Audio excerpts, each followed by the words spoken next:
Good morning, good evening, good night, and good afternoon, ladies and gentlemen. It's your nighttime, right time DJ Music, and welcome to another episode of the Chop Shop. Ooh, we got some hot topics going up off in here today. It's kind of it's relating to political. I titled this the 3 P's: politics, police, and the P word. The other P word, we just gonna say prejudice, all right, to keep it, PC. I could have put the other 4 in there, but I just decided that. But anyway, before we go any further with this, ladies and gentlemen, as always, on the right-hand side, on the center, and on the left of me, I got my co-host and good friend Shaw Willie up off in this camp. How you doing, Shaw? Come on in. You know what to do. We got some new assortments of, goodies up off in here. Come on, help yourself. Thank you. Thank you for the warm welcome. I appreciate it. Pay the secretary on your way out. This ain't a free bar. No, it's just kidding. Darn. Just kidding. But how you been, Shaw? How you been? How's the weather up in the Chi? Oh, it's wonderful today. We got a nice cool wave, and I'm loving it. And it dropped 20 degrees since yesterday. Good old Chicago. I heard up in a few areas, a couple of the our DJs at the station. I heard him talking earlier. He said it's hot enough out there. You can fry eggs on the concrete. They're giving out hot chicken in the back, and nobody got a pan on. Yep, that's how hot it was yesterday. Today, feel like an air conditioner is on. Wow. But they say there's no such thing as climate change, huh? Oh, that's the word on the street. Huh? That's word on the street. Word on the street. But anyway, ladies and gentlemen, we didn't come here to talk about the climate change. Actually, what we're going to do is, as we go along, we're going to talk about a little bit of this, a little bit of that, and all dealing with the political arena.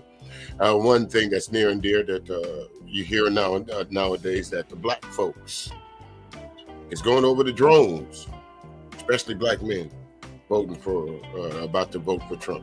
I don't see that. What about you, Shaw? I don't see it, but I hear about it.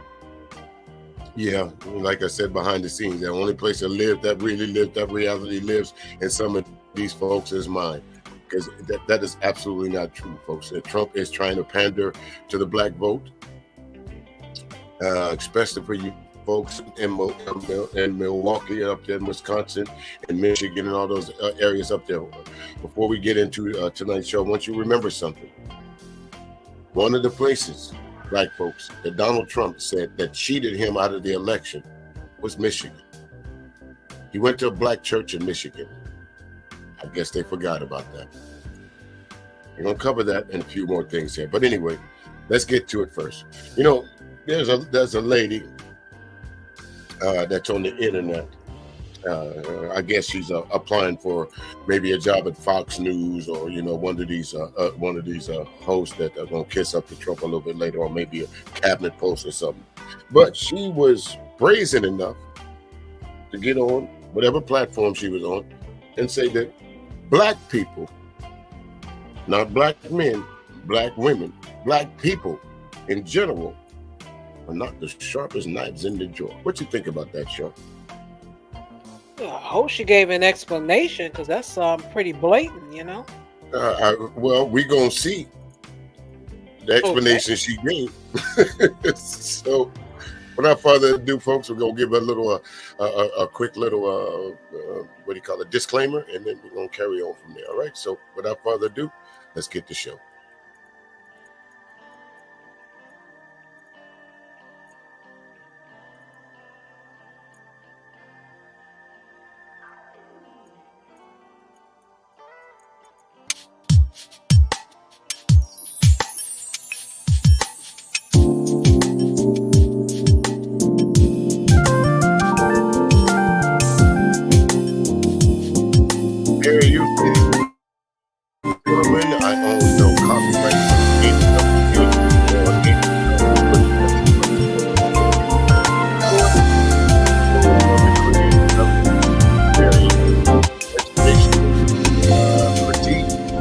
criticism purpose. If you're not 18 years old, some of you girl that want to come in and babysit the young folks, so please, young people in the area, make sure that they get on up out of here. All right? For any of them folks, it's the Chop Shop, keeping it real with myself, Sean Weather. Y'all check us out on YouTube. Put it out for them. Started right here.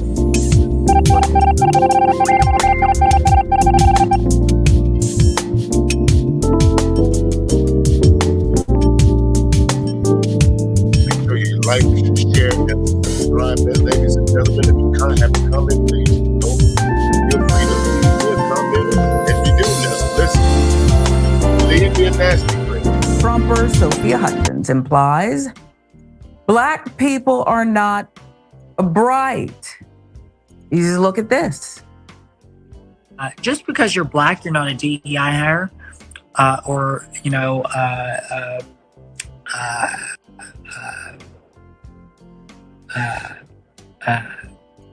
don't bring value. But a lot of these people, you can see, they're not the sharpest knives in the drawer. I just want to make clear, not all black people are DEI hires. What you think about that coming out the box there, Shar? That's very insulting. Very. I mean, could you have not slapped every black person in the face that's walking the face of these so-called United States of America? Was that not just a straight slap in the face? That we're all DEI hires, diverse, equity, and inclusion. That's the only reason that we are able to hold some particular offices and get some particular jobs. But she tried to clean up a little, saying not all of us. Thoughts? Yeah, that's what so far she said, but she's gonna have to say some more. So if she doesn't say anything after that, then I'm going to take it for what I heard. Well, I can tell you might as well go ahead and take it for what you heard, because it's not going to get any better. Okay. Well, that's very blatant. That's just like interesting. I had a conversation today about millennials, and it is noticed that they're a little bit different than the previous generation when it comes to thinking, problem solving. And the example I gave was I went to the grocery store. I had a coupon. It was a $5 off coupon. Mm-hmm. The young lady scanned it and it said 1 penny. So I looked up and I said, oh, it only scanned for a penny. And her response to me was, I can't do nothing about that.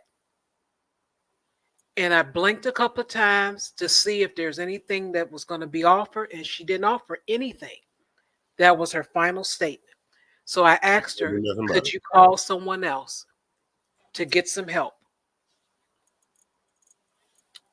And how did it end up getting resolved, Shar? By someone else?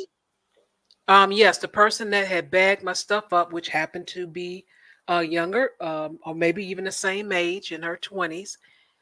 She looked and she said, oh, just hit the key button, type in $5 and hit the enter, and it should take it off. And the young lady followed those instructions, and the $5 came off. Hmm. I guess for the first lady, the young lady that you encountered, it didn't have many pictures on it, so she wasn't quite sure what to do, huh? The fact that she didn't take it any further, that's what I couldn't understand.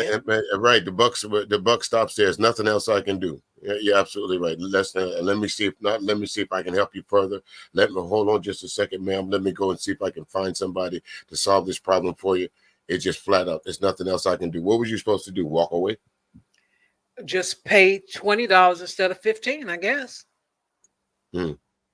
Right. Tragic. Let's continue there. But this is the thinking, because this young lady that we saw on the screen here, the when she starts trying to explain herself and with this that automatically disqualify her from talking about anybody's intelligence. Automatically. Okay. Or minorities are DEI hires. With millions watching and many people benefiting from this program called Indisputable, we just need 1% of the viewers to become a paid member so we can continue to bring this content to you. Now back to the show. Well, I can't. She kept looking off and losing her train of thought, but then I do that too. And Sharon reading is stupid, okay? Sometimes I'm tired. I lose my train of thought, but I'm not stupid. And I don't know why this woman, Trumper Sophia Hutchins, is implying that Black people, well, she said it, aren't the sharpest knives in the drawer. And I know you are, but what am I? Her Midas touch, Trump 2024 surrogate. Look at who your surrogate is now. Are you proud? He looks proud. Sophia Hutchins, guest at Trump Properties fundraising bundler, log cabin Republicans board member, and Caitlyn Jenner's manager. Recently attacked Black people in an Instagram live, claiming that a lot of these people aren't smart. Now, let me pause that right there. Okay. My question to these so-called people that have these what's the word I'm looking for here? Community standards. How are these people allowed to say things like this and still on these social media platforms with impunity? But if you say anything about the people with the small hats, what happens to you, Shar? Oh, they're gonna shut you down. The small hats, the LBTG, and the rest Alphabet of the community, right? And dogs. You can forget it. Don't forget the dogs. Don't forget the dogs. You Your say life anything is about them, right? I'm sorry. Go ahead, Shar. I say your life is over. Yeah, at least your YouTube life, that's for sure. But I can tell you that this is not a one-off here, folks. You can go on to TikTok, you can go on to Instagram, you can go on to Facebook, and you can find posts like this all day long. Am I wrong, Shar? You are not. There's no repercussions to anyone when they attack Black people. None. No repercussions. Go see. Let's continue. There I go sighing again, just like our powerful TYT member said I do. I'm very dramatic. I think they were implying, they said it in a nice way. I can't help it when you put this in my face. Can we put the picture back up? Want to be, Gwyneth Paltrow? You're not. You're Sophia Hutchins. Hutchins would give Ben Carson as an example of an acceptable non-D. I'm going to try to get Ben Carson as an acceptable. Basically what she said, and I got to use the word, basically what and I use the word miss lightly, which basically what she said was Ben Carson is an acceptable nigga. Ooh, he wanted the good niggas. Dang. We approve of that one. Right, we approve of him. Wow. Through it blows. Because we're just telling what she said. You're going to raise Ben Carson. They came in chains, Ben. The slaves did not migrate here purposefully. They came in chains, Ben. That guy. He said some other stuff too. At one point, what was he? He's a surgeon. A very successful surgeon. Think about that, folks. He was a surgeon. But Donald Trump, when he had him in his cabinet, he had him over the Department of Education or something like that? No, a Department of Housing or something like that. Yeah. Right. How about the Surgeon General? There's no place Donald Trump could have put him at that was more suitable to what he's known for. I didn't understand that one myself. And neither did he. The only thing he got out of it was a big, expensive office full of furniture. I think there was a desk that he paid for $350,000 for a desk. Hmm. Yes, about Central. That's what this is. They started buying curtains and things. And he's an appointee and just doing all kinds of crazy stuff. So she points to Ben as an acceptable non-DEI black, but her comments come as Trump attempts to attract black voters in his desperate attempt to regain power after his defeat, President Joe Biden. You think Ben's going to get your votes? Or maybe Tim Scott? They're roasting him on Black Twitter. Who? Tim Scott, Byron Donalds, Candace Owens. The list goes on. The coonery is unmatched. It's unparalleled with these fools. Tim Scott, we know that you're a member of the alphabet community. We know that. Mushmouth.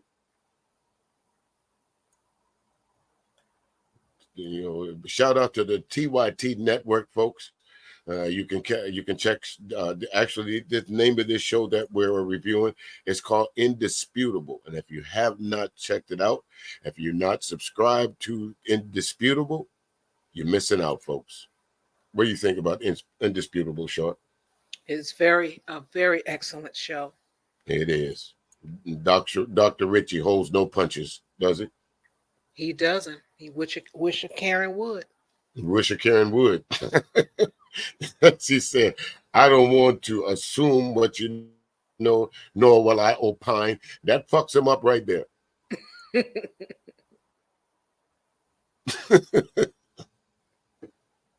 But the thing about what made me put this particular presentation together, Sharp, of course, along with some of your input, the last couple of days in the Black YouTube streets, what's been going on? Ooh-wee. That There's been N-word. right. Yes. Right. I don't give a damn what y'all say, who says it. There's no reason, no room on this planet for no white person, friend or foe, that's going to stand up in front of me and use the N-word with impunity. Not in front of me.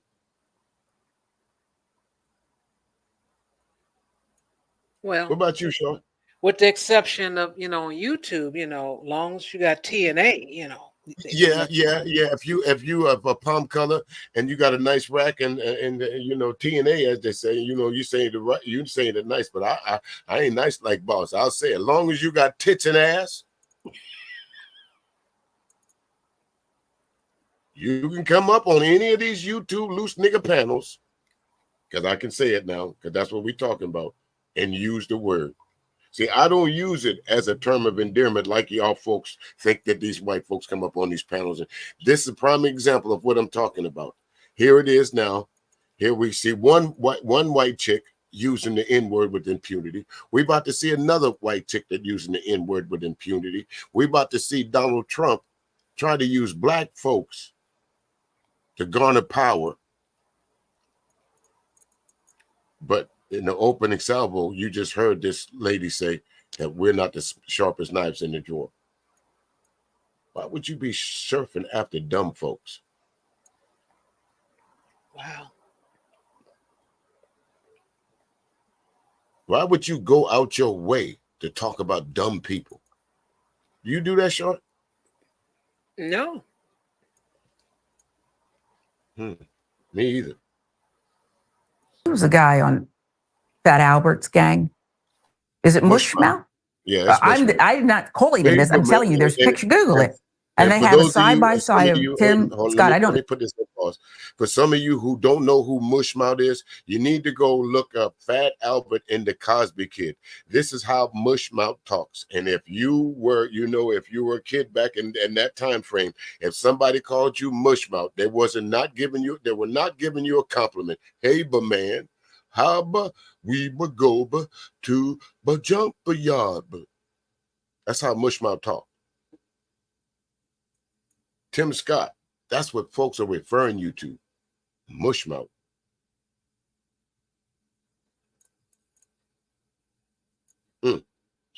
tragic. Know if he was wearing the hat, like Mushmouth. Is that it? I'll ask the team. That's it. You remember how Mushmouth looked, and then he would wear that hat. And Tim Scott had one on. Again, that could be AI or something, but the resemblance was there. They're roasting him on Twitter. So who else is an acceptable black? I don't know if Ben Carson's enough to get the vote out. Hutchins also attacked Trump's black prosecutors, Alvin Bragg, Bonnie Willis, Tisha James. Now listen. Okay, so their record, they got. Sure. Listen to how she describes these three prominent black attorneys. Okay.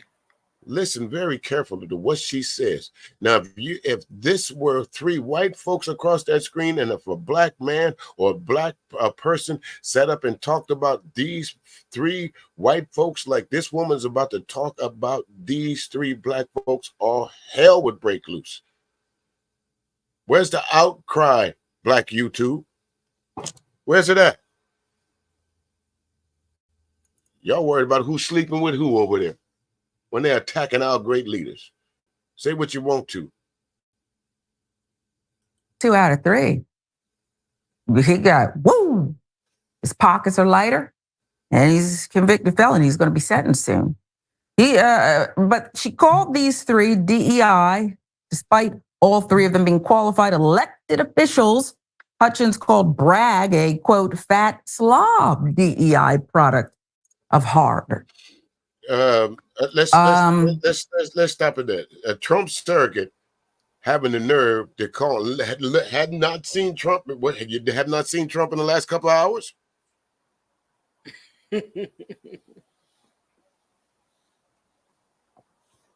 I'm just saying. He looks fine to me. And when you're putting in these long hours and having to deal with all these lies as you prosecute a case, he looks fine in the picture to me. I don't know why she's saying these things. But let's go to this other video of Sophia Hutchins attacking elected officials and let you hear it for yourself. Because fat slob Alvin Bragg couldn't prosecute a case if he wanted to, because he's such a fat slob DEI product of Harvard. So I'm furious as an American. Thoughts on Bonnie, not family, Bonnie Willis.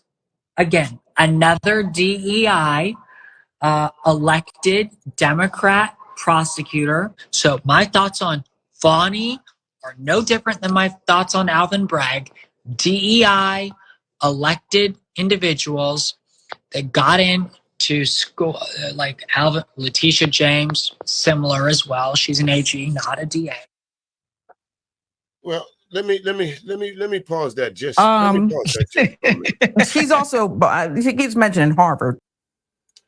Let me just pause that just for a minute. Now, let's.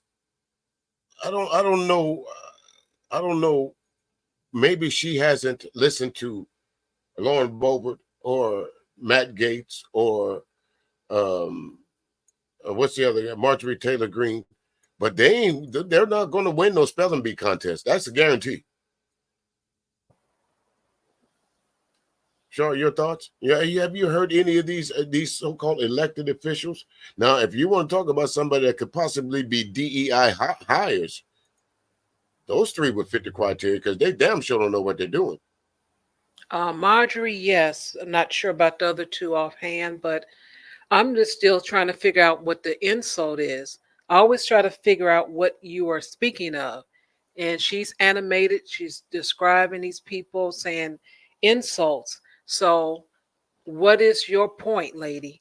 You just want to be insulting. That's all you want to do is insult. So right. She has no other point, actually. So right, and there goes the thing. That's what they say about most people when they have nothing else to get at you with. The only thing they can come at you with, educational background, or in this case, that you're not where you're supposed to be. You're only reason you're there is because of affirmative action, or the new phrase for affirmative action, DEI. Well, I just have to say, okay, now what? I'm here now. Now what? What you just don't think I'm doing a good job? I mean, what is your point? Can you tell me what the problem is? The job I'm not doing? Well, Maybe I so can work far, on that. But I well, know this is just. I'm just saying this is not for her. right. Right. This the part of the job that they don't like that what these three prosecutors are doing. They're holding Donald Trump's feet to the fire. That's the part they don't like. That's why they say considering they're saying that these three black prosecutors are not doing their job because they're holding Donald Trump accountable. That's what's wrong.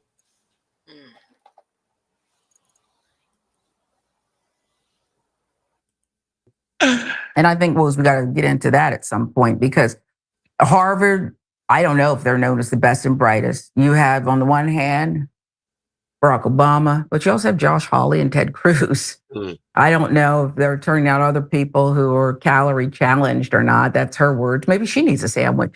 Who's to say who's needs to, drop a few? Well, we know we know of another no content having three sandwich eating motherfucker, don't we? Hit the link. Hit the link. Hit the link. Hit the cash app. Support the show. Support the show. All right. Y'all don't want to support the show? I'm leaving. Isn't that the equivalent of taking your ball and going home?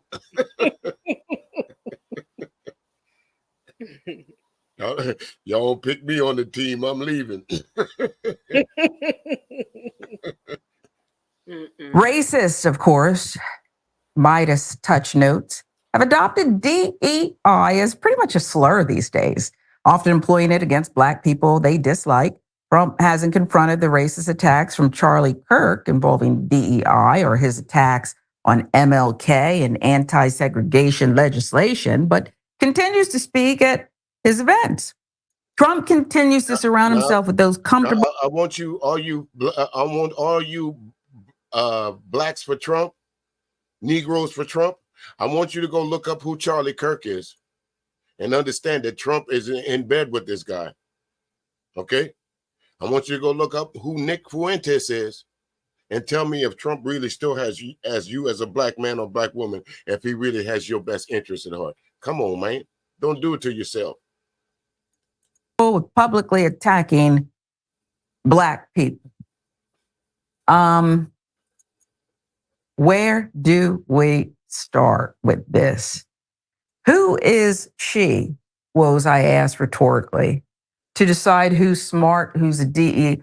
She's not even right, okay? The people, the three prosecutors of color who right now are batting pretty good odds that when they set out to do something, they do it. I know Fonnie's been sidelined a little bit with a bunch of nonsense, but they're winning and they're not DEI hires, as you mentioned, duly elected. That's okay? That's so what the are you part. talking about? And before he says it, I'll say it. That's the part. These folks are duly elected. That's not only a slap to black people, that's a slap to the white folks that voted for these folks too. Sure, your thoughts? As I said before, she's just looking for something so she can be negative, and that's it. I mean, they're elected, even if they taken tests to get there, even if whatever. They're there. She doesn't have anything to say but insults. And that's just That's it. it. That's it. It sounds like somebody that's mad, huh? If there was 1929, if this was Tulsa, she probably would hand them folks the matches, huh? Oh yeah. She'll be out there. She'll be rooting them along. I'm gonna fix y'all a sandwich when you come back.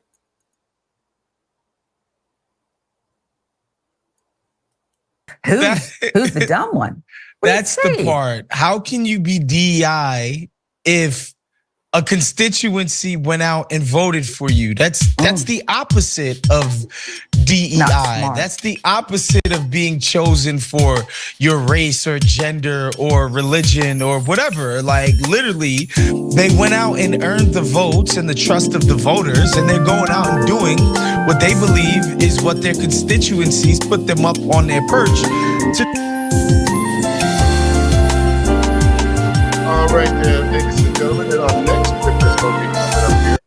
Our next clip is going to be coming up here in just a minute. We're going to continue along with these folks keep calling these folks Karens, but these are not Karens. These are folks. These are two white ladies that are in the public eye. Now, this next young lady, she's gonna hit a little bit harder than this one. We don't see this first young lady here in the YouTube streets, but this next one, we certainly do.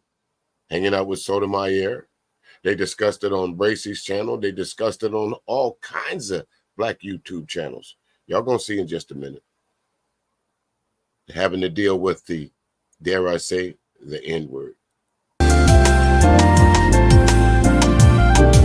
Travel down to use the coke potato. Shit is getting deep.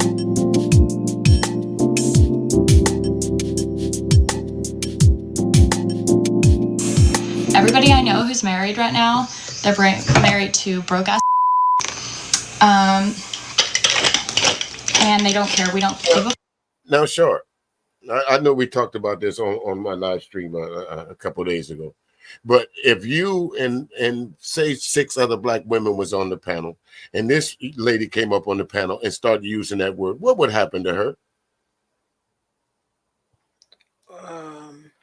Now, when you ask me that, are you asking if I would say something, or maybe the other ladies? Well, just in general. I know you. You know you're a softie, so we'll just say, what would you observe? How about that? Is that a better question? I'd be trying to figure out where this woman come from, why is she allowed to say this, and who going to say something. Right. So why are you trying to figure out the others? Do you think about 2 or 3 of them other women then used the B word a couple times? Yeah. Oh yeah. B. What did you say? Yeah. Yeah. But it would not go unchecked as it does in black male YouTube spaces. Correct. Correct. Because if a white guy comes up on a predominantly black panel and uses the N-word, all hell breaks loose, doesn't it? Yes, it does. And I will say because it's going to happen, when he has a lot of viewers, followers, clout, whatever the term is, it'll be passed over. It'll be, oh, why you say that? But they want it. They're going to accept it. Wait. See, maybe we've been doing this too long together, because I was about to say the same thing. And maybe it'll be passed over or explained, or maybe in some cases, even as I noticed on a few of them panels, the white lady that used the N-word was virtually protected, as in she's allowed to say that because that's a freedom of speech, and we should not be mad about what someone says. And it always come back to the same thing. Well, you guys say it, so y'all shouldn't be offended when they say it. I don't run up into no room full of white folks and say hunky. Or any other term. Okay. Like I don't run up into a room full of folks from Saudi Arabia and start yelling raghead and towelhead. Okay. But it's not going to be accepted. About your money, I couldn't care less about your money, okay?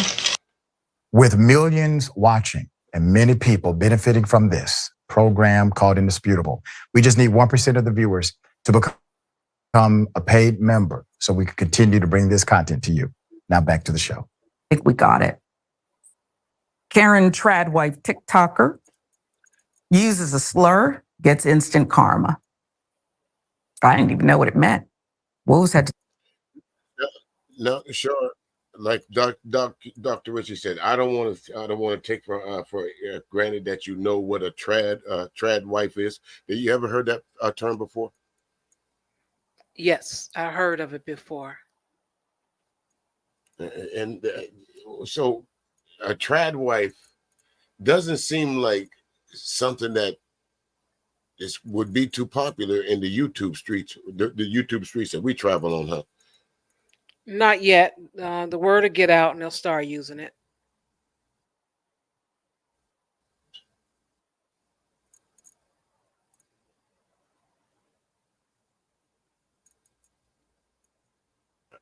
I think I might be borging a little bit. Can you hear me, Shar? Yes, I can hear you. Okay. What were you going to say All after I right. mentioned they're going to use it? I'm sorry. Say that again. After I said I have heard the term, and pretty soon you will start hearing it a little bit more.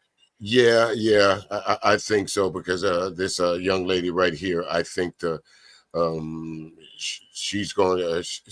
I've seen her. Well, while I was doing the research on this particular clip, she was over at another popular Black YouTuber space, and this might be the prelude to what's all the chatter that's going on in the spaces that we frequent.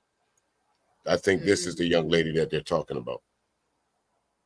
Okay. But through the, I guess, proxy, she felt comfortable enough to say it. So there was another young lady that's pretty much doing the same thing.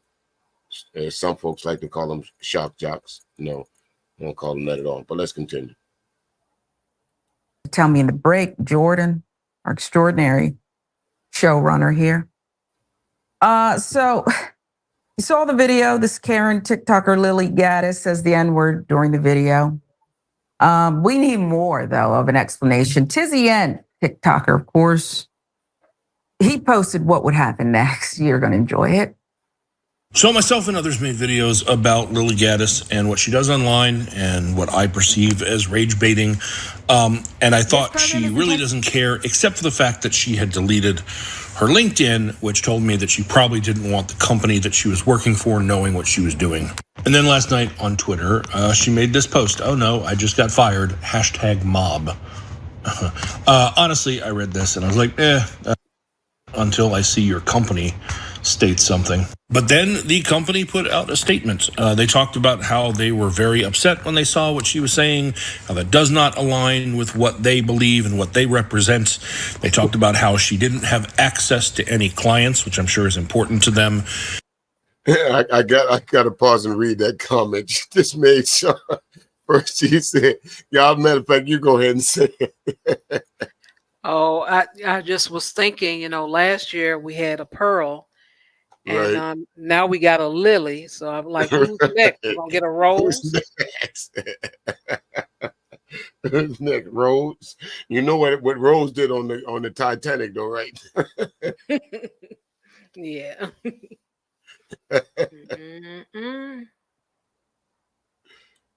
Anyway, but they didn't have access to clients. She was immediately pulled aside. And the takeaways are the employee in question is no longer with her company, so she has, in fact, been terminated. But more importantly, there was another piece of information that seemed interesting.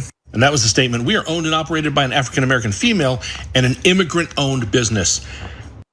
Now think about that. You got the audacity to work for Black folks and talking shit about them. Why are they hiring you? Why are they paying you?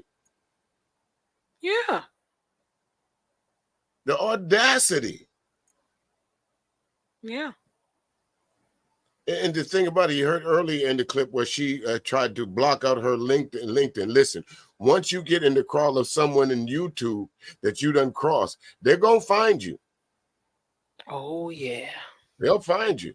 Believe me. Oh, yeah.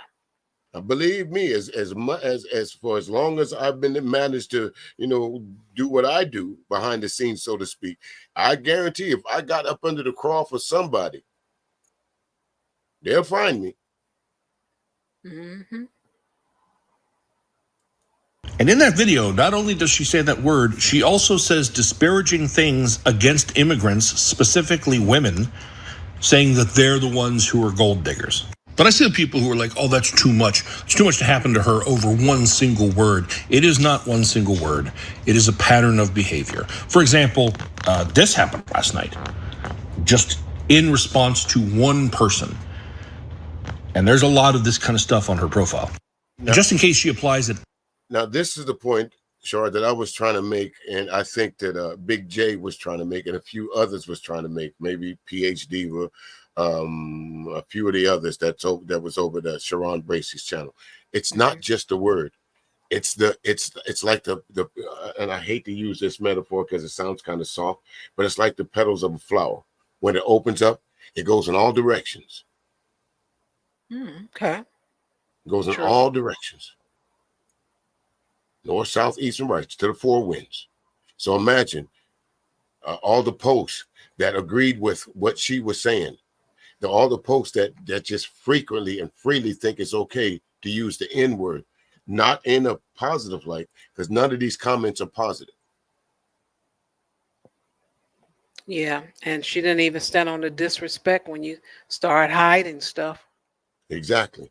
And that's the point that folks, Sharon Bracey, Eda Man, what's that, Brownsville, and a few of you others over there that's talking about what's the harm in her using that word. It's not just her using the word. That is the culture.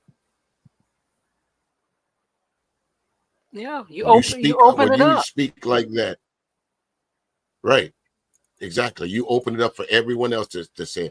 And sure, I remember saying this way back when 2015, 2016, when folks, you can go back and look at the video for yourself. I think I did this video in 2016, still up on there.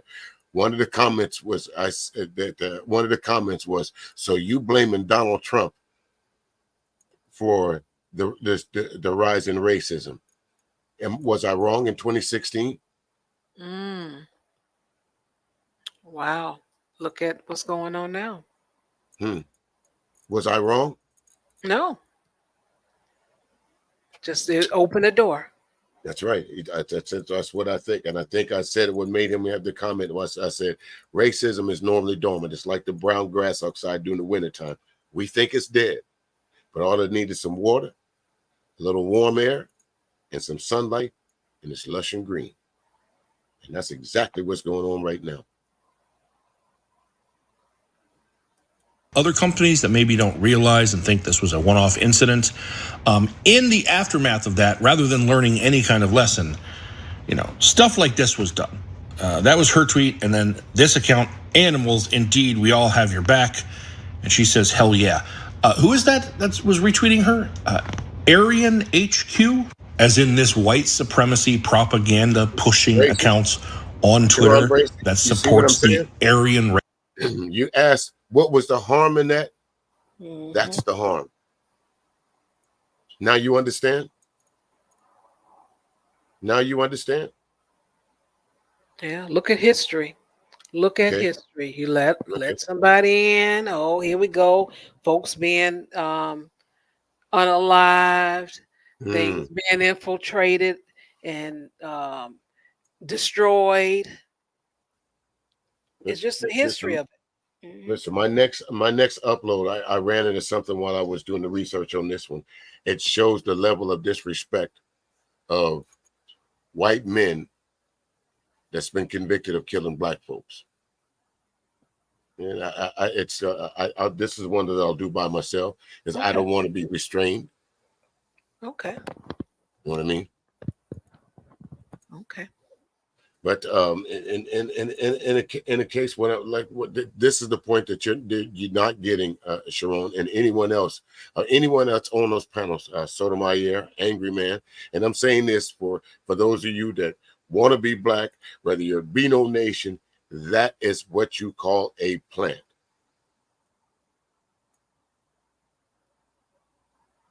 That is what you call a plant. This lady that we're reviewing right now, she is a race baiter, and y'all falling for it. The lady that was on that channel with you, Sharon Bracey, the other day, she's a race baiter, and y'all falling for it because that's all we've been talking about ever since. Am I wrong? Not at all. The master race theories, and posts plenty of stuff in line with that. And she saw a retweet from them and she was like, hell yeah. And you might be like, well, maybe she doesn't know what they're about. Oh, no. folks, I know we say we try to keep this at an hour, but it's too juicy. So if you don't know this, go look it up for yourself. Just last week, there was a white supremacist that why they had to follow him for 6 months before they arrested him, I don't know. But he had planned to go to a major rap concert in Atlanta and kill as many black people as he possibly can to try and start a race war. He was going to blame it on the KKK. He was going to leave KKK paraphernalia behind, saying that we did this like terrorists. There's no difference from what I described to what they described at Al Qaeda. Is it? I'm taking responsibility for this horrendous act that we about to do. Now, why the FBI and Homeland Security allowed this guy to run around with impunity for 6 months? I don't know. But that was his plan, folks. Go check out the next 4 or 5 major rap concerts that's in Atlanta. One would have been in Juneteenth. You think this might have been the weekend that he had been planning to kill as many black people as he possibly can? Wow.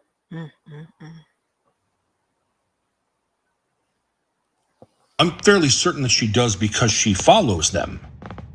So she should be well aware of what they're all about. And when someone pointed that out publicly, she told them to S her D. So, classy on top of everything else. Yeah. Now, she's still crying about death threats, but like I said, I don't agree with that. If you make threats of physical violence against someone like her, you're no better than she is. But just so we're clear, that's not like a one-sided thing. These are just 3 recent ones I quickly grabbed to show. But I got a ton of these after posting a video about her. Some of these, though, they alternated in fat and Jew as well. But aside from those 2 words, it's pretty much all just those words, just over and over again. Like, they have the vocabulary of a poorly trained parrot. On the surface, it looks like she's suffering the consequences of her actions, but with her leaning into it, I wouldn't be surprised if in the near future she got offered like a correspondence job at Newsmax or Fox. Yeah, wouldn't be She surprised. called Kid Rock. You maybe know some people to introduce her to. If you're going to be unbothered and so, forceful with it, stay 10 toes down. Don't, I just got fired. Lily Gaddis, who was a part of the trad wife community on TikTok and boasts 50,000 followers on X. According to the New York Times, a trad wife, short for tradition. Now, do you understand? 50,000 followers saw this particular white woman right here on the screen use the N-word with impunity. 50,000 followers. Sure. And also, FYI, she isn't married. So, Single mama. Right. Well, a traditional wife. She is actually. She is a single mother. Yeah, single mama. Calling herself a traditional wife, using the N-word with impunity. Who is she appealing to? White evangelical men?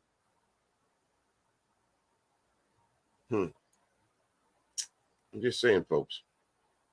Traditional wife is a woman, typically conservative Christian, who prefers to take a traditional or ultra-traditional role in marriage, including the belief that a woman's place is in the home. In response to the controversy, her TikTok account was taken down by Tuesday evening. On her other social media accounts, she showed no remorse, as Tizian noted for us, for her comment. Instead, reshared posts from right-wing influencers who rushed to defend her hate speech. I do find that the white woman who does this is often protected, and her intentions, her ability, her question, well, maybe she didn't know. Hey, Short, didn't you just say that earlier? In a different way, yeah. Yeah, have you ever met this woman on the screen before? The black woman? I have not yet. So y'all from two complete strangers that had the same doggone thought. Ironic, isn't it? Woe is me. Lily knew. This is who she is. I don't know Lily why White people knew. work so hard to try She to got the right debunk name, it. Lily White. These are her writings. She showed us who she is. These are her words. Mm-hmm. She would also post this in response to her firing on X. If my freedom of speech taken, they'll be coming for yours next. That's not, nobody took your freedom of speech. You said what you said. And then other people said what they wanted to say. And then your company said what it wanted to say, which was, hit the road, Jack. You're out of here, Lily. And don't come back. No more. That's all free speech, too. It just is. Why don't people like Lily understand there's consequences? Yeah, the company said, I can show you better than I can tell you. Like I said, sure. I've said that several times. Again, I don't want to start sounding like Taz exclusive. I'm not claiming that I was the first one to say it, and I know I'm not going to be the last one to say it. Okay, I'm not the GOAT of any content, but you got to call it out exactly where it's at. And I've said it over and over and over and over and over again. These folks, until you stop them dead in their tracks, they're going to continue to use that word with impunity. They're going to continue to think that they are better than us. They're going to continue over and over and over. Watch. Mm-hmm. The worst is, you think what she said so far is bad? Watch this. I think they told her first, and then they showed her. And then they showed out, and they made it public. Just like she did. She would then mock the Black community. You still keep going, Lily? Mm-hmm. Thanks, Black community, for helping to launch my new career in conservative media. You all played your role well, like the puppets you are. Oh. Could you slap us in the face any harder?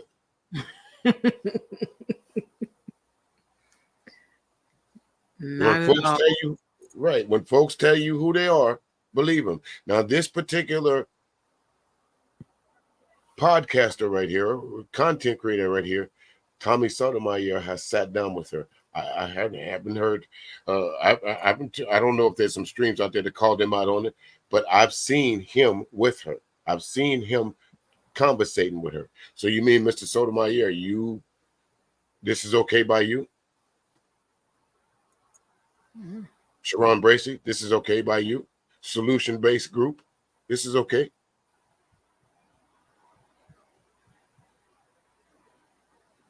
Sure, your thoughts? No comments from here. Slap the square in the face. Y'all Black folks, y'all played your role well. You hear that, Sharon? I hope that white lady that you let on your panel don't end up saying that about you. Played your role well. Thank you. You open up the door. Who in the hell left the gate open? Sharon Bracey.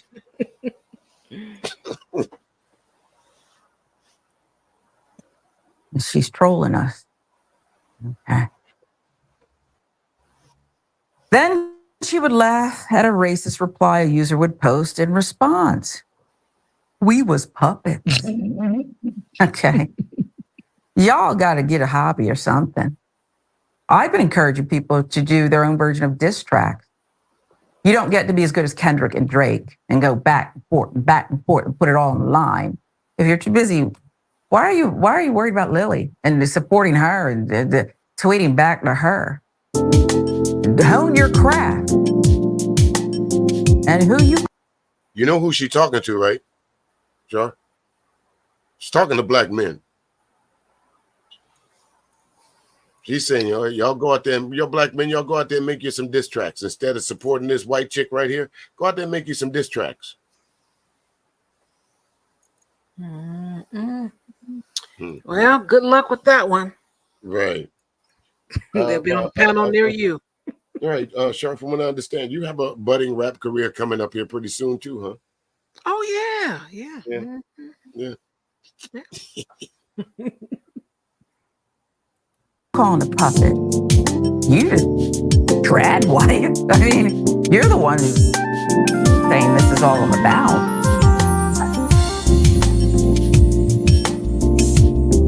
We'll travel down the streets a little bit more, there, ladies and gentlemen. Up next. Trump and the black church. Trump and the black vote. From what we hear in the YouTube streets and some of the mainstream media, that the black men especially are rolling over to the side of Trump in drones. Again, that was one of the main topics that I wanted to get to. So we're here now. Again, Shar, do you see that in the political spectrum that you watch? Do you notice more black men heading over to vote for Trump, or just in the Republican Party as a whole? All I'm doing is hearing about it, and may see a few people with a mic in front of their face, but other than that, I don't see any droves. I don't. Okay, that I don't see it either. You know, I believe me, and I'm a black man, and I talk to black men just about every day. And all the black men that I'm talking about say the same thing to me. Ain't no way in hell I would vote for Donald Trump. Well, the exception of one. There's always a yes.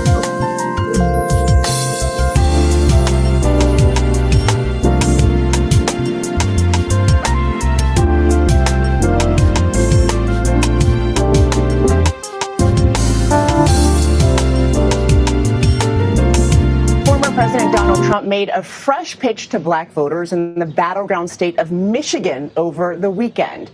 CBS News' Executive Director of Elections and Surveys, Anthony Salvanto, joins us now. Anthony, it's great to see you. We've been hearing so much about how key groups might vote in November. But can you tell us what this poll says about how they're thinking about whether their lives will be impacted, whether they will be better off, depending on who wins? Hey there, Richie. Yes, because, look, we're in that part of the campaign. We start talking about polls and demographic breaks out of them, right? So here's our latest. These are the support numbers among black voters, among women. You see Joe Biden doing very well among black voters, not quite at his 2020 numbers, but high.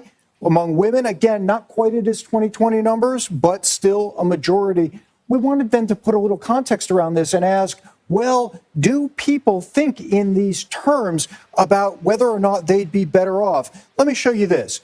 If Joe Biden wins, do people think his policies will make things better for? Here are some key Democratic groups, right?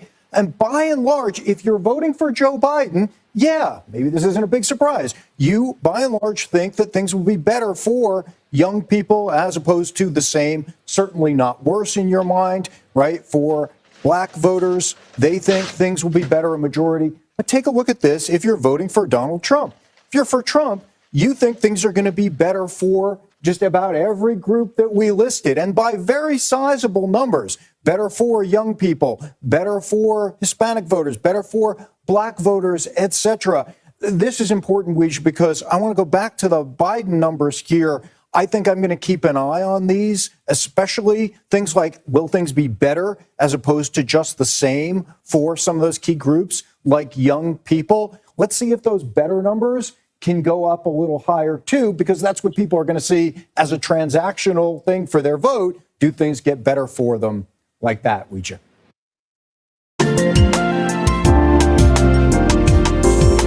Well, that was the T up there, folks. As you can see so far, that statistically right now, and that was as of 24 hours ago, statistically, the majority of people throughout the United States. Now, you can say that those colors represent blue and red, but no, those colors represent black and white.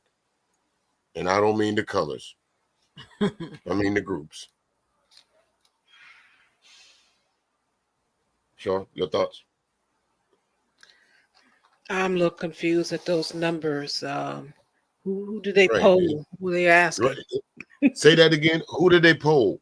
Those numbers mean absolutely nothing if you don't tell us where they came from. Whether they're for or whether they're against Joe Biden, they mean absolutely nothing. Whether they're for or whether they're against Donald Trump, they mean absolutely nothing if you don't tell us the source of this polling. Correct? Correct for me, yeah.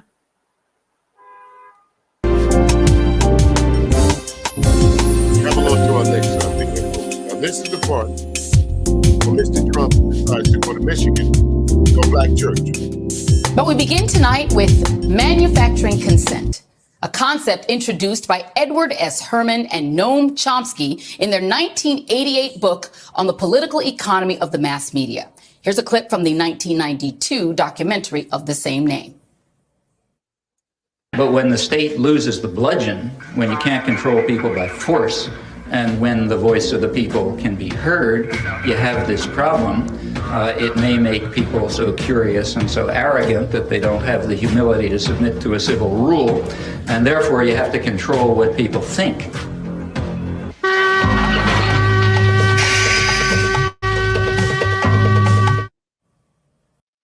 Now, isn't that exactly what's going on right now when they say television? Let's break that particular word down.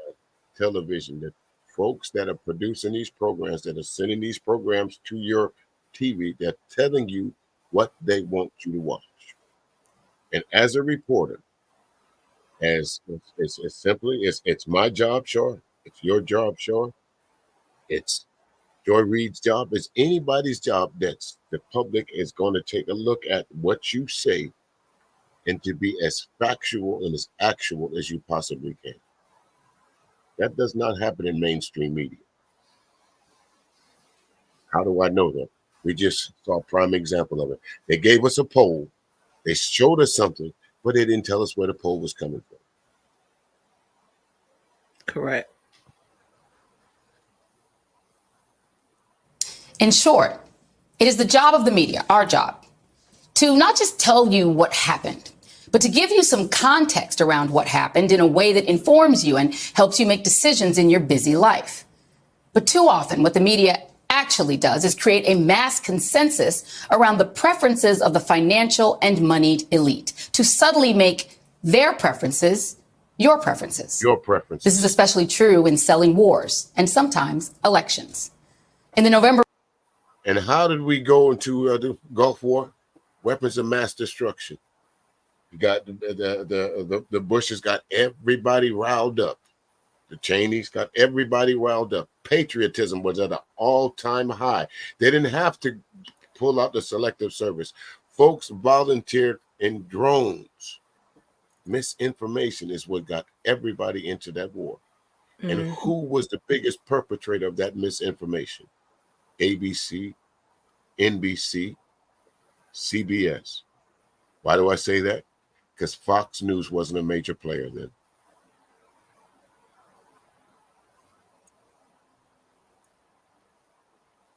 Election to come, which, let's just be honest, could be our last free and fair election due to the machinations of a certain political religious cult, the wealthiest Americans have a clear preference for the outcome. Donald Trump reinstalled as president. Mother Jones recently reported the following in an article about America's top donors heavily favoring Trump and the Republicans, which reflects something we've long known about rich conservatives, their disdain for taxation. Mother Jones reports that Donald Trump may have lost in the Manhattan court. I want you to understand what she just said. Their disdain for taxation. If you were in grade school, you probably started hearing this 3rd, 4th, 5th, 6th, 7th, 8th grade in your civics class. No taxation without representation. The main people that complained about that in 1774, 5, 6 was the same people that's complaining about it now, the rich.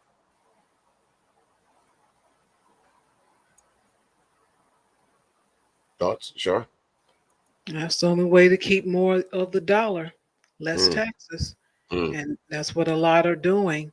That's so right. as far as going back to that other lady talking about some DIA and all of that, I may have the letters mixed up, but regardless how smart her other palm colors friends are, they all have that in common. Exactly. So who are the true DEI hires, Shar? Let's talk about that. Right. Y'all picked the wrong folks. Y'all picked the wrong DEI hires today. Right. Where a jury convicted him of all 34 felony charges of falsifying business records. But, quote, there's one place he and his party appear to be winning. in the race to snag major cash from the richest families in America. For all of Trump's supposed grassroots appeal, as of May 1st, less than 1/3 of contributions to his campaign. I want y'all to listen to these numbers. He is not getting, that's what the news is reporting, that all of this money that Trump is getting is coming from his poor, uninformed supporters. That is not true. Listen to these numbers that are about to come up. Committee for the 2024 election cycle had come from grassroots donors. That means people giving less than $200. According to Open Secrets, large contributors accounted for 69% of Trump's $121 million total, whereas President Biden's campaign committee, which took in $195 million, got 54% from large donors. More broadly, the lion's share of confirmed contributions from the biggest political givers, the top 100 families, have flowed to Republican candidates and groups. Then there's something called hard money. This is the money contributed directly to a specific candidate, and these are donations that the federal government caps. In the hard money category, Mother Jones reports that Republicans took in 27% more from the top 100 families than Democrats did. In dollar terms, that's about $86 million for the Republicans versus about $68 million for the Democrats. But if you include soft money, the unlimited donations that the Supreme Court made possible through their Citizens United ruling during and maybe in response to President Obama getting elected by a 10 million vote margin, it's not even close. Quoting Mother Jones again, Republicans raked in a whopping $508 million from the top 100, triple the Democrats' $169 million take. It's a lot of numbers and data, but it may leave you wondering, why would America's wealthiest families continue pouring money into a political party that has stripped itself of its dignity to fashion itself into a religious cult centered around a 78-year-old 37-count felon and adjudicated sexual abuser? Well, Michael Mechanic of Mother Jones, who authored the piece that I'm quoting from, has a pretty good guess. Biden and the Dems have spooked America's richest with their multiple and largely unsuccessful efforts to close abusive loopholes and raise taxes on corporations and the upper crust. That includes efforts to and that includes that tax thing that what's his name 45 said that he gave everybody. How's that working out for you folks now? He gave you something, and then in 3 years, 4 years, it came back to haunt you. The only people that benefited from those tax reforms that Donald Trump put into office was the rich. No one else. It always does. No one else. And that is fact. That is absolute fact. You can go look these up yourself. Folks got to stop understanding that you're not going to get the right news. You're not going to get all the news, I should say, whether it's right or wrong, from these outlets. As much as I like Joy Reid, sometimes I have to go and look at see what she said to be actual and factual. I'm not going to take her word for it. I hope for those you folks that listen to us, Shar, I hope they have questions about some of the things that we've said.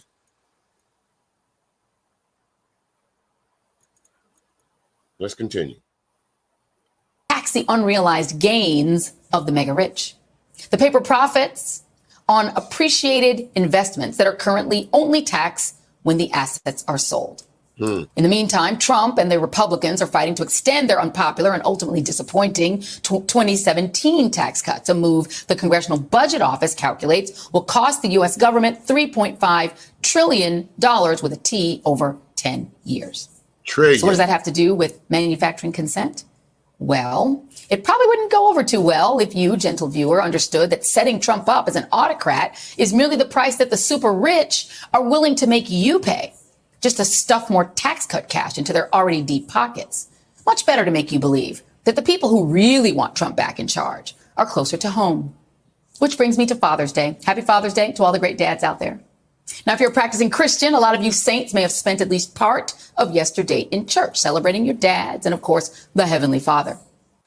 Now, this next statement that she's about to say, Shar, this is no truer statement. The first time I ever heard anybody say this was my grandfather.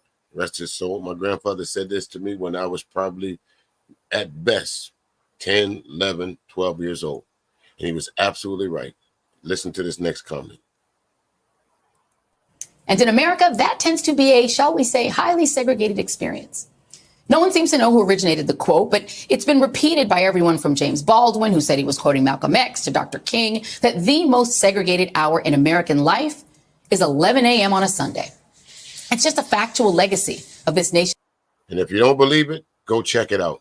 If you don't believe that the most segregated hour in this country is from 11 o'clock a.m. to 12, go check it out for yourself, because that's when most people are in church. Go to a black church. You might see one or two white folks in there. Go to a predominantly white church. You might see one or two black folks in there. But for the most part, that's the most segregated time, Sunday morning, church service. We're going to get to that a little bit later on, too. History with race and religion, that there are predominantly white churches and there are black churches.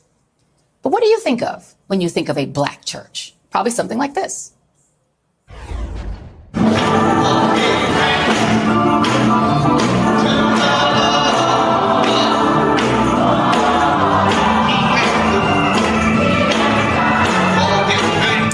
Now, you may even think of images such as these.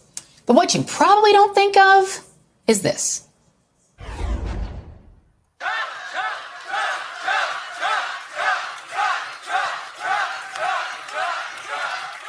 Now, again, sure, I don't know whether you go to church or not, but if you was to go to your church on Sunday and saw this, would you go back to that church again?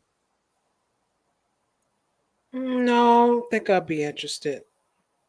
No, me either. Me either. But it's funny though, folks.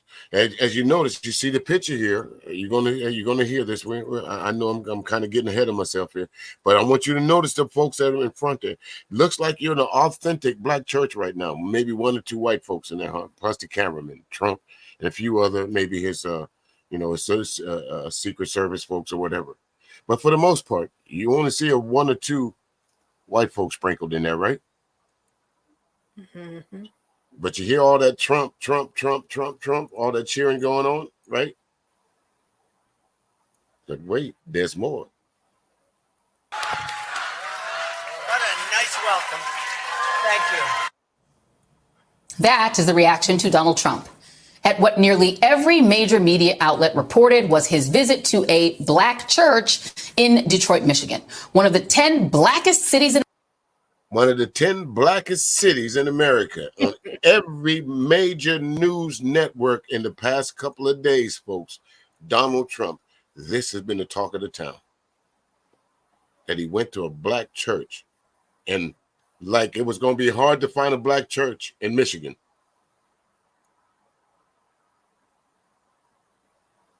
Hmm? 78% population in that area, black folks. What's the chance of you finding a black church in that area, Shaw? You know exactly what he was doing. He knew exactly what he was doing. Thank you. Why you black folks can't get this? And Shaw, I'm not saying that you and I are geniuses, because we're not. I think we're just, we use our intelligence. But, if you and I can get this, that Trump is using black folks, why do you think other folks are not catching on? Unless they just choose not to. Thank you. They just choose not to. Thank you. Simple as that, isn't it? Yeah. America, with a population that's about 78% African American and a poverty rate topping 33%. In other words, it would be hard not to fill a Detroit church with black people. So now I want you to look with your eyes. Just look with your eyes again at this Pay crowd. attention, folks. Is what you're seeing here what you would write in a headline is a black church? That's the same church. And yet, here's the headline in the New York Times. Trump, in pitch to black voters in Detroit, cast Biden as anti-black. And the Washington Post, Trump portrays rampant crime in speech at black church in Detroit. In the Associated Press, Trump blasts immigrants for taking jobs as he courts voters at a black church MAGA event in Detroit. The Detroit Free Press even ran a photo series online with the headline, Trump visits Detroit church to woo black voters.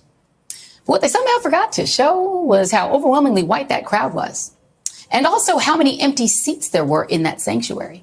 In fact, If you looked at the carefully selected images in their online story, you would probably guess the crowd inside that sanctuary was overwhelmingly black and pro-Trump, literally cheering for him and chanting his name. And you would be forgiven for believing that this reinforces what seems to be the new hot narrative, that it is black people, specifically black men, who are driving Trump back into the White House with their overwhelming and historically growing support. When the actual reality that you can see with your own eyes and know if you peel back the layers just a little bit is that Trump spoke to an overwhelmingly white crowd inside a large Detroit church that, yes, does indeed have a black pastor. Look at it. Look at it. Look at it. Look at it, folks. You think that last Sunday them folks was in that church?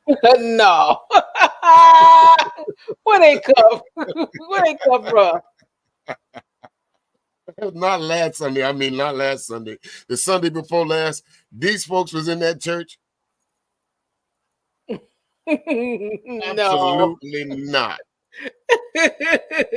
And they ain't gonna be there next week. They ain't gonna be there next week either. Collection plate gonna be empty next week. You can believe that. Hit the plate. hit that link. Cash app. But again, you saw Joy Reid put all those different major news outlets. All of them had one thing in common, that black men, especially black men, black people, were sliding away from Biden and going into Trump.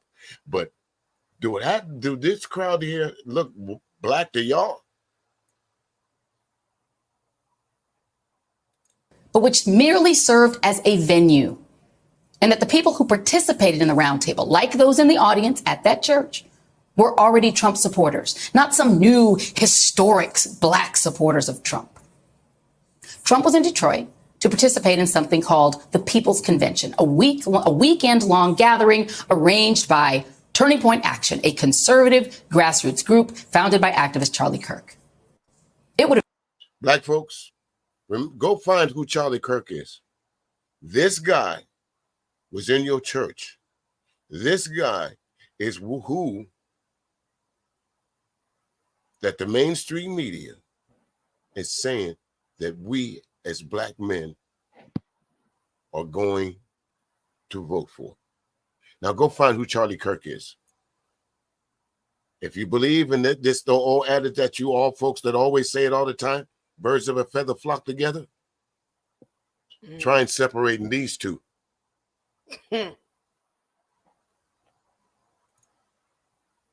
Your thoughts, Shaw? It's just a hot mess. That's what I got to say about it. It would have been easy enough to ask some of the attendees at that roundtable if they came to that church from the convention. And while several of these stories note that Trump harped on crime as part of his presentation, doesn't it seem kind of ironic and pretty relevant that the guy saying that just recently got convicted of 34 felony counts in New York? I mean, Trump raised the crime rate in Detroit just by being there. And one of his new friends at that event, Kwame Kilpatrick, Detroit's former... We wasn't going to let that slide, Joy.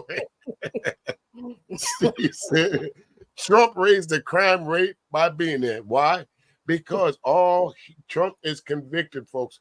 All he's waiting for is sentencing. He's a convicted felon, 34 counts. So she's absolutely right. He raised the crime rate just by being there. Yeah. Former mayor is just 4 years out of prison himself, where he was sentenced to 28 years for his role in a wide-ranging racketeering conspiracy that included fraud, extortion, and tax crimes.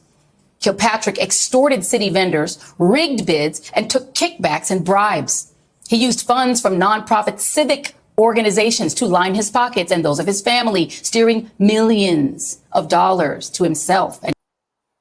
That's got to be embarrassing right there. This is another problem that we have. When we do put brothers like this in place, they either become yassa bosses or they become criminals. Go look it up for yourself. There's another one, Kasim Reed in Atlanta. Go look up his track record. You'll see what he did. Black folks put him in office and see how he portrayed their trust, just like this guy here on the screen. He thought he was going to escape the television cameras. No, sir. This ain't court TV. This ran on the 6 o'clock news. You getting your black ass locked up. Thoughts, Shaw? Just continue that beautiful Bing footage. His friends as Detroit plunged deeper into poverty. Kilpatrick was released because Trump commuted his sentence in 2020. So, of course, now he's endorsed him. But it's weird, right? How many of the black men endorsing Trump are formerly prominent and famous black men who have criminal records? Not like the criminal records this country has racked up for black men through things like the war on drugs. Nope. For crimes they committed after they were prominent and or rich. Kind of like Donald Trump.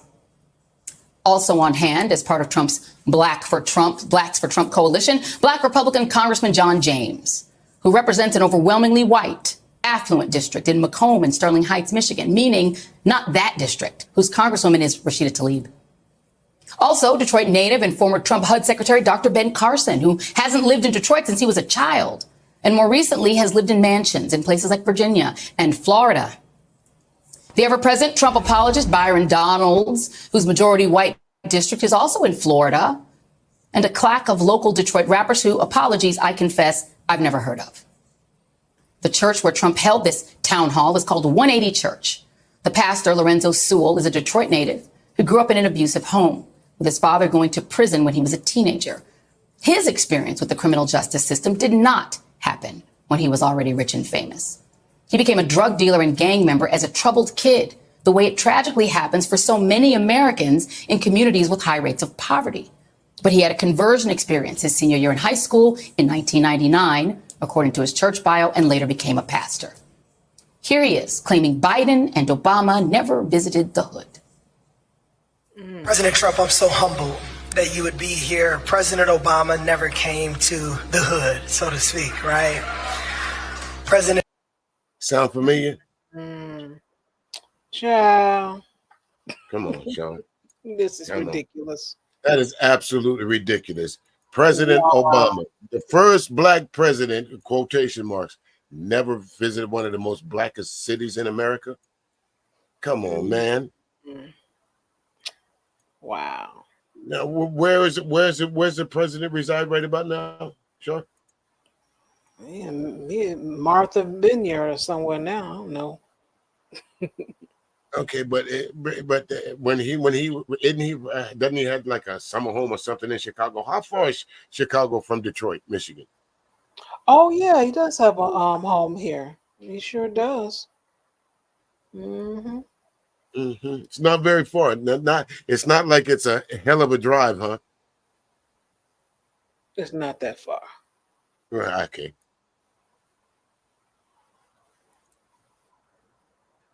Joe Biden, he went to the big NAACP dinner, but he never came to the hood. So thank you. This is the part where I point out that President Obama came to Michigan 15 times as president, including Detroit. 15 times. Pastor Sewell also claimed it's hard to find a black barber in Detroit for his Blasian kids, which honestly was weird. And in an interview on Fox after the roundtable, he quoted something you've probably never heard of called the Platinum Plan, a black wealth plan he claimed he did, but which actually was the idea of rapper Ice Cube. So not a Trump plan at all. And I'll add this. It is ironic that Trump is attempting to court black voters in Detroit just 4 years after lying about black voters in Detroit and claiming their votes were inherently fraudulent. Michigan was one of the states whose votes Trump, Rudy Giuliani, and their little cabal tried to steal in their insurrection. The attorney general in Michigan has charged 16 people with felonies for trying to steal the votes of black Michiganders from Detroit. Nothing else need to be said about that. Let's continue on to our next one.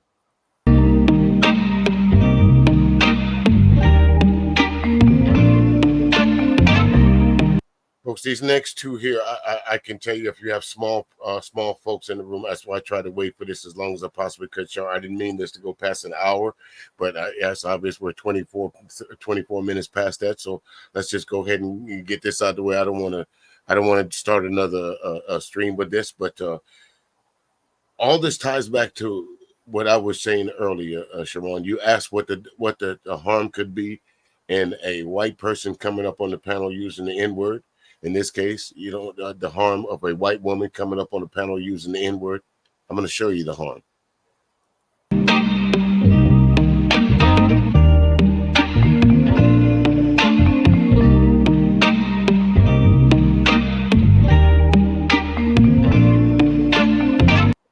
Woman, nude, kicked down a door for nothing. Put up the picture of the guy in charge. This is Eric Eden. Eric Eden is the county sheriff for Okaloosa. Now I'm going to show you the connection. The same Florida Sheriff's Department that has come under fire for shooting and killing a senior airman with the U.S. Air Force last month. We talked about that extensively and even interviewed a former Baltimore cop. If you go back to our last stream, when we talked about the young airman that was killed, again, not too much coverage on it in the black YouTube streets. This is the same police department, folks, that went into a house, not once, but twice, pulled a young lady out of her sleep, out of her slumber in the early morning hours, didn't afford her the opportunity to keep her dignity, drug her out of her house in front of a massive amounts of people, in front of her small children, teenage girl and small child, teenage boy and small child, absolutely no clothes on, butt naked. And once they did decide to show her some kind of compassion and dignity, they only brought her a t-shirt that only covered up her partially. What kind of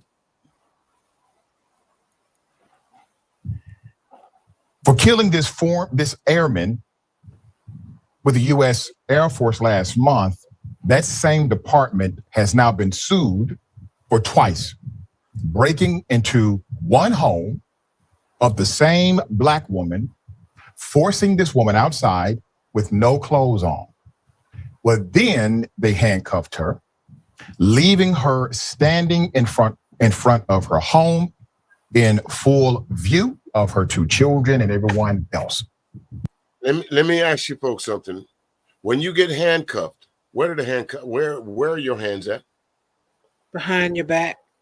So that means this woman, all of her woman parts was exposed for anyone to see.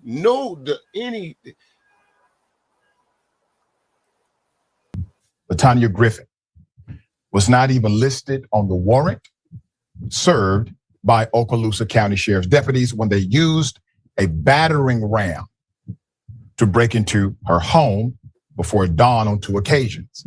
First occasion was in 2019, the second in 2020.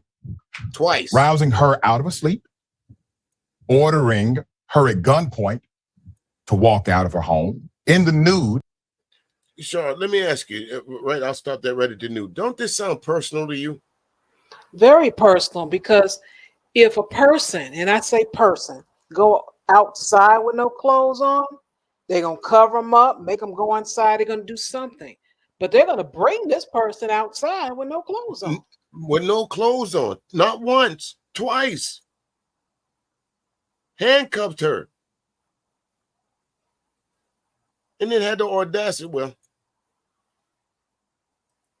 by the way, that's according to the federal lawsuit. The Okaloosa County Sheriff's Office is also the same law enforcement agencies whose deputy fired multiple times at a patrol car containing an unarmed, handcuffed black male. This was November 2023. We covered that as well. Why did he shoot at an unarmed black man? Irony of that. So this deputy goes to a door, probably the wrong door, shoots and kills a military official. Military official answered the door with his weapon to his side because, well, number one, the cop was knocking aggressively, and number two, the cop decided to hide. so that he could not be seen through the peephole. All right? Shoots or kills him. Sheriff says, we're going to review all the evidence. Justice will prevail. He then fires the deputy, but doesn't arrest him. That part. If he did nothing wrong, why did you fire him? Exactly. If you don't think he did anything wrong, if you think he was acting in the course of his duties, why was he fired? Why was he not just put on administrative leave? Once this officer was fired, why was he not treated as the criminal that he was? Why was he not in handcuffs?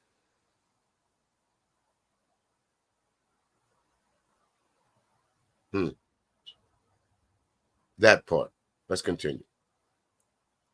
He fires the deputy for using unnecessary lethal force.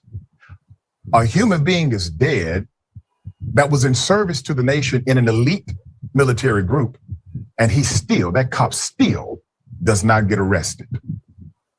There's more. In Griffin's case, deputies were searching for a man named Tony Streeter, who was wanted on charges of drug trafficking, firearms offenses, and arson. Streeter had... Now, does this sound vaguely familiar? Does this sound vaguely like the Breonna Taylor case? Yeah, they always do, isn't it? And the only outcome of this one is that this young lady survived the ordeal and was able to tell about it. But Breonna Taylor wasn't afforded that, even though, you know, in the YouTube streets, a black dude shouldn't have had a gun. If he hadn't had a gun, Breonna Taylor would still be alive.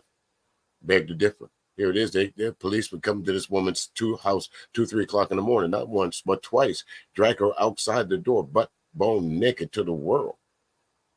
Same fucking police department. Excuse my French, folks. The same doggone police department. Not once, not twice, but on 3 occasions right now, we find that this police department to be in complete error. What, y'all dispatcher don't know how to read? Y'all dispatcher dyslexic? The fuck? Since been convicted and is serving a 30-year sentence, according to the U.S. Department of Justice. It is not clear from the lawsuit or the press release issued by the Department of Justice what Streeter's connection was to Griffin's residence.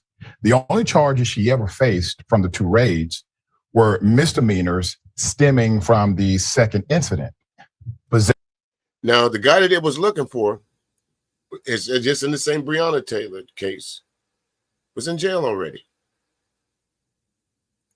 He didn't get picked up that night. He had been in jail. He'd been in the court, been to trial, been convicted, been crying, got his sentence and everything. He'd been in jail already. Why would they be looking for him on the streets?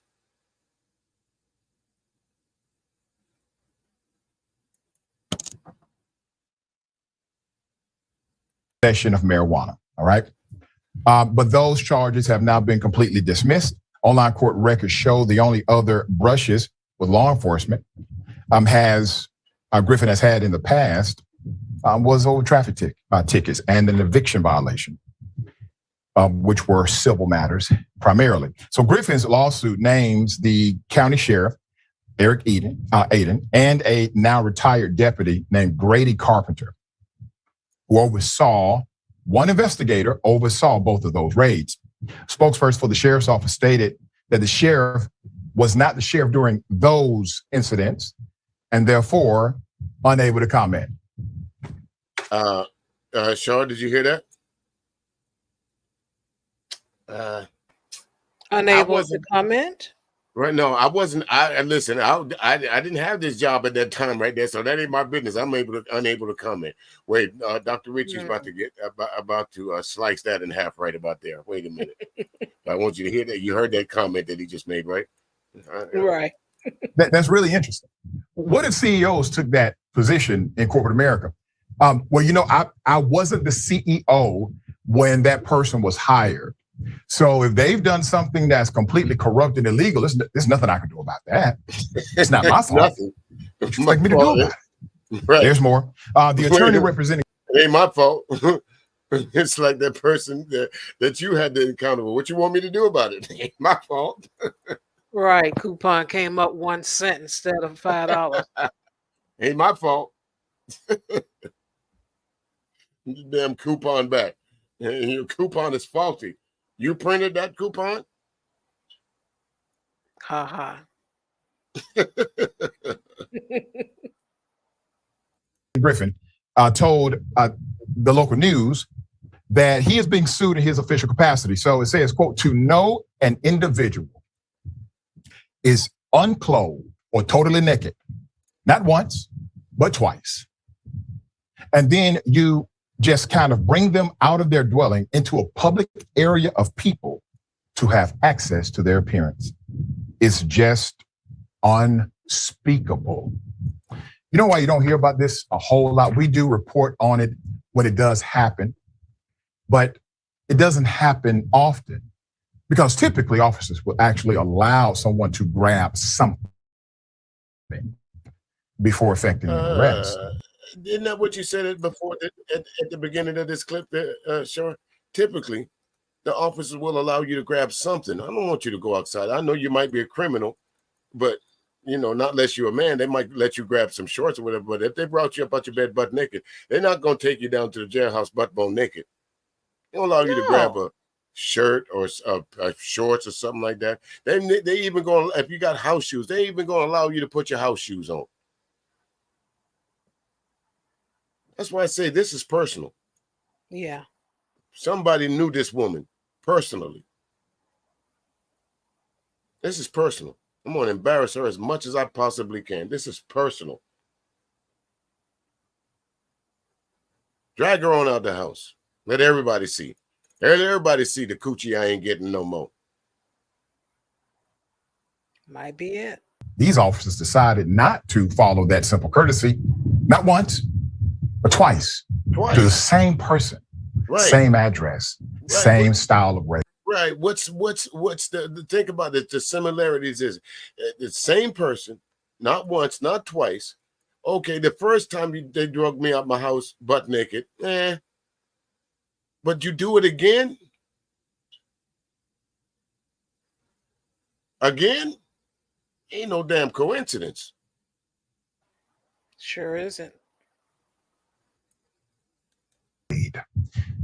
All right, so the lawsuit states in the first incident that took place on August 29th, 2019, and the second incident, which took place May 28th, 2020.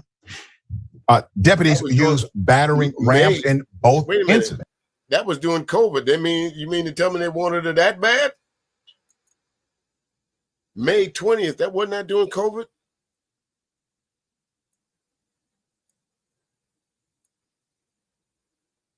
I think it was right around COVID time there, folks. I think it was. I think COVID hit the majority of the Americas back in the March, February. So you're talking about May. The policeman literally went into a house to where we were in the midst of a pandemic to drag her outside butt naked. Both rousing her from asleep, ordering her outside naked, the whole nine. Okay. So she's forced outside. She was forced to stand in front of multiple cops, including local, state, and federal officers. It was a task force for a substantial amount of time in front of her 14-year-old son and 6-year-old daughter, including everyone else. The seizing Okaloosa Sheriff's deputies eventually placed a tank top T-shirt over the plaintiff's head, providing partial covering, but not concealment of her genitalia. They decided not to cover that up at all. The lawsuit states Griffin is seeking damages of more than $1 million. I hope she gets every penny. She deserves more than $1 million. Now, this department. She deserves more. If you ask me, she deserves more than $1 million. There's no price on dignity. $1 million times each, how many officers? For how many ever minutes? How many ever minutes you stood out there unclothed? Start the ticker. This was totally unnecessary. This was totally an act of revenge. I don't care what anyone says. There's no way that you convince me that lightning gonna strike twice in the same place.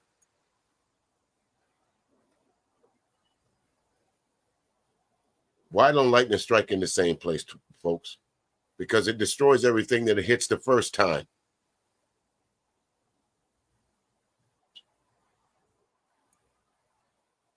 Has not engaged in an isolated incident. We have now a tapestry of dysfunction. And I would conclude this is part of a cultural issue inside of the department. And it doesn't matter what the policy says, because as I say often, culture eats policy alive every day of the week. Right.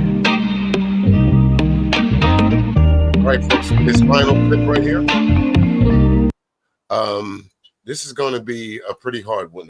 To me, I try not to watch these clips of the police abusing our children, or police abusing our women, or abusing men. I tried to only watch this clip once, but I could not. I kept finding myself rewinding it. But what I did, I blocked it out for you folks. If you want to go see the clip of what we're about to see, you can go check it out. But I took the liberty of just blocking it out because I don't want folks to get numb to this.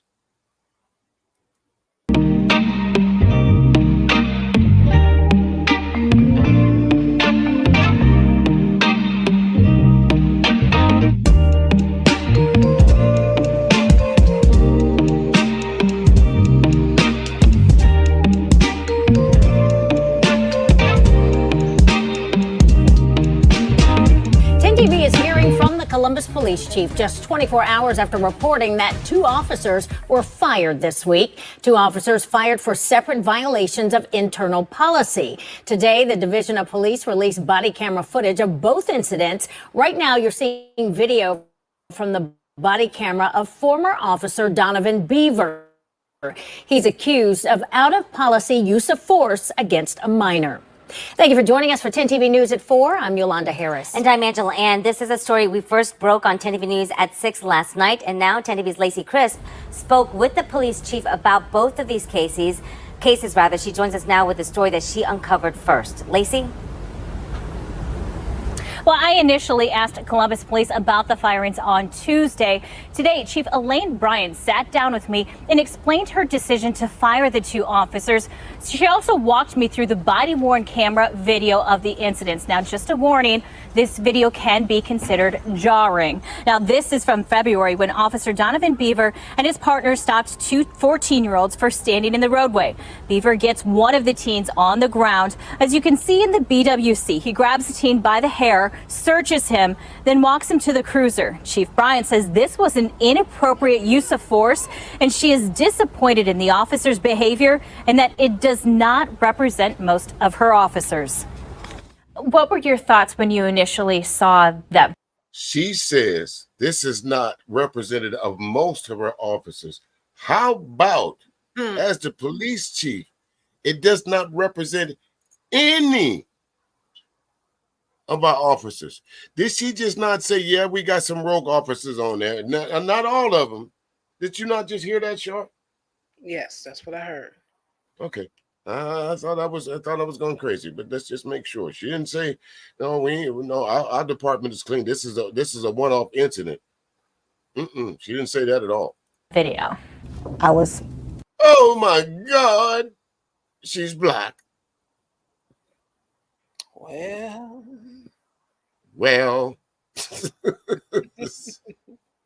I was upset. I was disappointed. I was, frustrated that we would have officers that represent the Columbus Division of Police that would behave in that manner. And we'll have more from that incident and on the second officer. Well, there's nothing else to be said about that incident.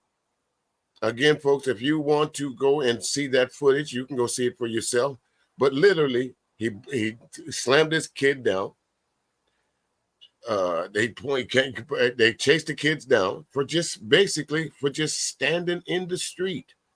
Kids out of school on a summer day.